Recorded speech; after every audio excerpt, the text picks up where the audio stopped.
కుంభమేళ 12 ఏళ్లకు ఒకసారి వచ్చి ఈ పూర్ణ కుంభమేళ చూడడానికి ఎంతో మంది అఘోరాలు భక్తులు ఇక్కడికి వస్తారు. అసలు ఈ కుంభమేళ ఎందుకు జరుపుకుంటారంటే అమృతం కోసం దేవతలు రాక్షసులు సముద్ర మదనం చేశారు. అప్పుడు మొదట వచ్చిన విషయాన్ని చూసి అందరూ భయపడుతుంటే మహాశివుడు ఆ విషయాన్ని తీసుకుని తన కంఠంలో దాచుకొని నీలకంఠుడయ్యాడు. తర్వాత మహావిష్ణువు మోహిని రూపంలో ఆ అమృతాన్ని రాక్షసుల దగ్గర నుంచి తీసుకొస్తున్నప్పుడు అందులోని 4 చుక్కలు భూమిపై 4 ప్రదేశాల్లో పడ్డాయి.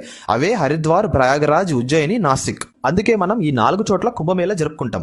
వీటిలో మళ్ళీ 4 రకాలు ఉంటాయి. మొదటిది మహాకుంభమేళ, 144 సంవత్సరాలకు ఒకసారి ప్రయాగరాజ్లో జరుపుతారు. ఇది 2013లో జరిగింది, మళ్ళీ 2157లో వస్తుంది. రెండవది పూర్ణ కుంభమేళ. ఈ సంవత్సరం మనం జరుపుకుంటున్నది ఈ పూర్ణ కుంభమేళనే. ఇది ప్రతి 12 సంవత్సరాలకు ఒకసారి 4 ప్లేసెస్లో ఒక్కోసారి ఒక్కో చోట చేసుకుంటాం. ఈ 2025లో ప్రయాగరాజ్లో జరుపుతున్నారు. మూడవది అర్ధ కుంభమేళ. ప్రతి 5 ఏళ్లకు ఒకసారి దీన్ని హరిద్వార్ అలాగే ప్రయాగరాజ్లో జరుపుతారు. చివరిగా 2019లో చేశారు. చివరిది మాఘ కుంభమేళ. ఇది ప్రతి ఇయర్ ప్రయాగ్లో త్రివేణి సంగమంలో జరుపుకుంటాం.